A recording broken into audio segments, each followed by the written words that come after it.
Dios les bendiga, estimados amigos, hermanos en Cristo, familiar, donde quiera que me veas, algunos primos que me he visto o me he enterado de que me escuchan. Dios les bendiga, mis primas, Dios les bendiga en este día domingo. Dios les bendiga, estoy transmitiendo en un día domingo por la mañana.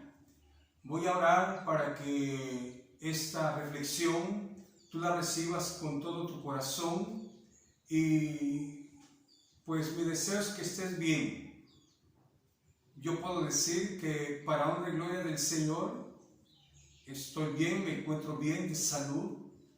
Dios me ha proveído de lo necesario y sobre todo me ha dado la libertad para servir, para predicar su palabra, para compartir su palabra, no solo por este medio.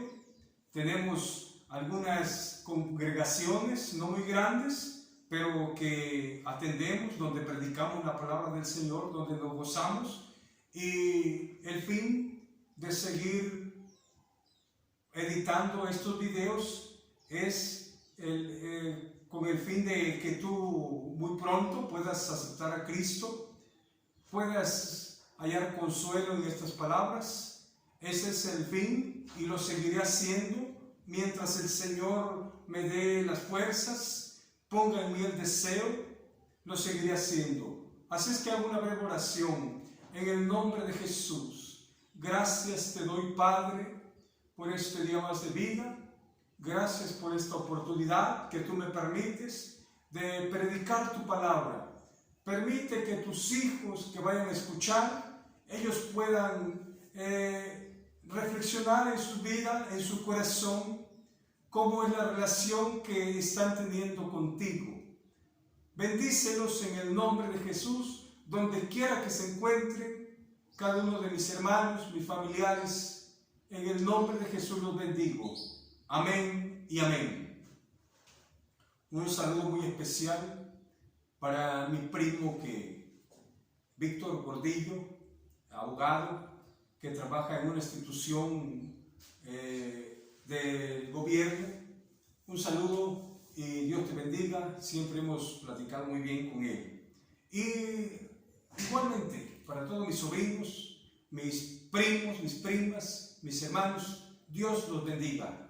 Así es que en esta hora voy a leer una parte de la palabra del Señor que se encuentra ya en Salmos capítulo 15. Salmos capítulo 15, como título tiene el hombre que permanece en Dios. El hombre que permanece en Dios. Cuando hablamos del hombre, aquí la Biblia, hermanos, está abarcando a los dos géneros, tanto como el género femenino, masculino, o sea, la mujer y el hombre. A él se refiere. El hombre, la mujer que permanece en Dios. Qué interesante es permanecer en Dios. Y en eso podríamos reflexionar un momento. ¿Qué cosa es permanecer en Dios? ¿Qué cosa es estar en Dios?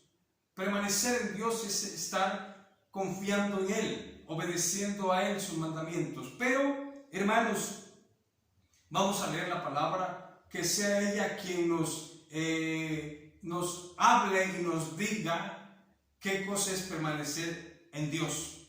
Dice el versículo 1, Salmos 15:1, Jehová, ¿quién habitará en tu tabernáculo? ¿Quién habitará en la presencia de Dios? ¿Quién estará bajo el resguardo de Dios? ¿Quién morará en tu monte santo? Dos palabras. ¿Quién habitará? ¿Y quién morará en tu monte santo? ¿Quién habitará en tu tabernáculo, bajo la cobertura, bajo la protección de Dios? ¿Y quién morará? ¿Quién estará permanentemente?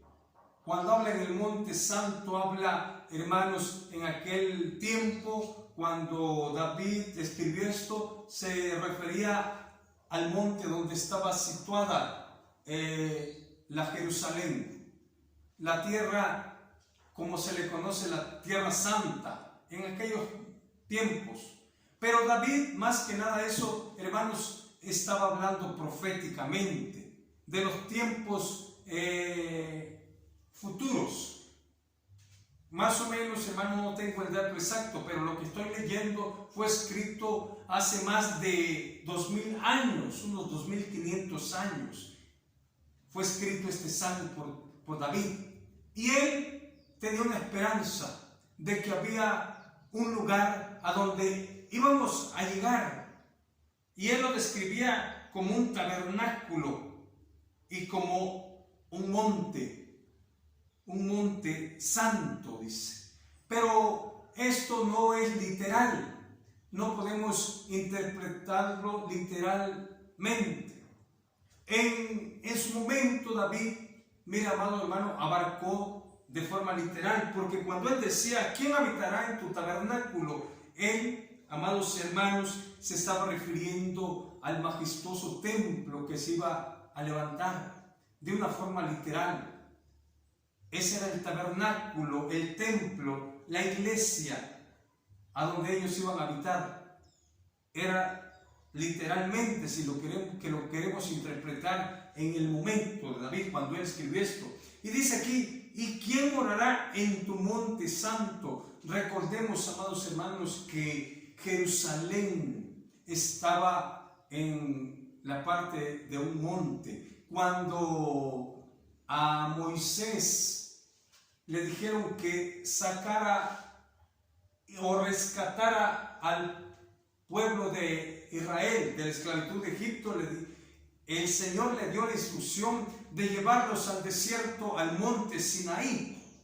Hermanos, en la palabra del Señor vamos a encontrar que los montes son muy importantes, los lugares altos. ¿Por qué? Porque esos eran los lugares de adoración. Si usted ve un poquito, hermanos, la historia y las noticias, se va a dar cuenta que el templo donde estaba situada allá en Jerusalén estaba en un monte. La mezquita de los musulmanes está en un monte. Ahí está, hermanos. Y Jerusalén, amados hermanos, aquí mismo en Salmo 122, dice que los que confían en Jehová son como los montes de Jerusalén, que no se mueven, sino que permanecen para siempre. Entonces, en el tiempo antiguo, hermanos, se le hacía mucho énfasis a los montes, a los lugares altos, porque era donde, amados hermanos, se rendían cultos, era donde se levantaban los altares, literalmente. Pero aquí dice, ¿quién morará en tu monte santo?, refiriéndose a Jerusalén concretamente. Y era una interrogante que David comenzaba haciendo. Primeramente, vuelvo a repetir, Jehová, ¿quién habitará en tu tabernáculo? Amados hermanos, allí en Apocalipsis se describe que allá en la Nueva Jerusalén no habrá necesidad de templo, porque el Señor, Él es quien va a presidir, quien va, hermanos, a consolar. Bajo el resguardo de Él vamos a estar. Amados hermanos, en otras palabras, podríamos decir teológicamente, espiritualmente, Él va a ser el templo. Por eso ahí en Apocalipsis dice, ya no habrá necesidad de templo, porque el Señor mismo enjugará las lágrimas de todos sus santos. Ahí estará el descanso, amados hermanos, allá estará el centro de adoración. Voy a avanzar, hermanos. Dice, ¿quién habitará en el tabernáculo del Señor? ¿Quién morará en tu monte santo? El que anda en integridad y hace justicia y habla verdad en su corazón. Amados amigos, amados hermanos, dice aquí que quien va a tener acceso a la cobertura del Señor, a la protección de Dios, y quien va a poder morar juntamente con el Señor allá en los cielos es el que anda en integridad. De ahí podríamos hablar muchas cosas, pero cuando estamos hablando de integridad, estamos hablando de rectitud. Estamos hablando, hermanos, de vivir conforme a los mandamientos del Señor. Y de ahí, hermanos, eso involucra muchas cosas. Cuando hablamos de integridad, estamos hablando de disciplina, de santidad. Estamos hablando, amados hermanos, de muchas cualidades. Andar en integridad, amados hermanos, es vivir rectamente delante de la presencia y los ojos del Señor, sujetándose a sus mandamientos. ¿Tú lo estás haciendo? ¿Yo lo estoy haciendo? Me pregunto a mí mismo. Eso tenemos que analizar nuestras vidas. Dice, el que anda en integridad y hace justicia. Amados hermanos, hablar de eso, hermanos, tenemos que hablar y analizar de dos formas. Porque alguien me podrá decir, hacer justicia es hacer buenas obras. ¿Está bien? Claro que sí. Pero hacer justicia no nada más se refiere a hacer buenas obras. ¿Por qué digo esto? Porque muchos se justifican. Es que yo estoy haciendo bien las cosas, yo me voy con el Señor, yo creo con el Señor, yo obedezco al Señor porque estoy haciendo buenas obras y por eso voy a ser salvo. No, amado amigo, amado hermano, amado familiar, no es así. Son buenas las obras, pero muchos están queriendo justificar por su actuar. Y aquí no es así, porque no es solo eso. Dice, el que anda en integridad y hace justicia y habla verdad en su corazón. Lo más importante es que tú obedezcas a Dios y después vas a hacer las buenas obras. Lo más importante es que tú camines en integridad.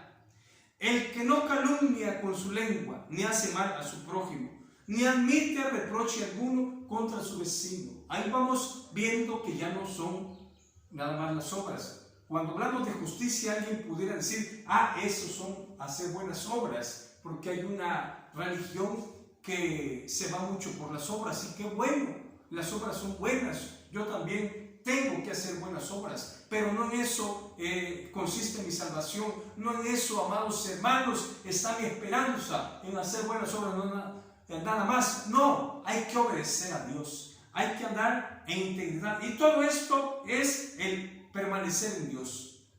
Todo esto es poder decir, yo estoy caminando con Dios.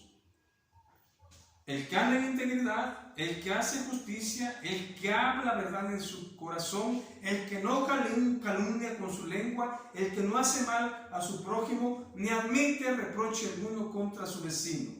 Aquel cuyos ojos el vil es menospreciado, pero honra a los que temen a Jehová.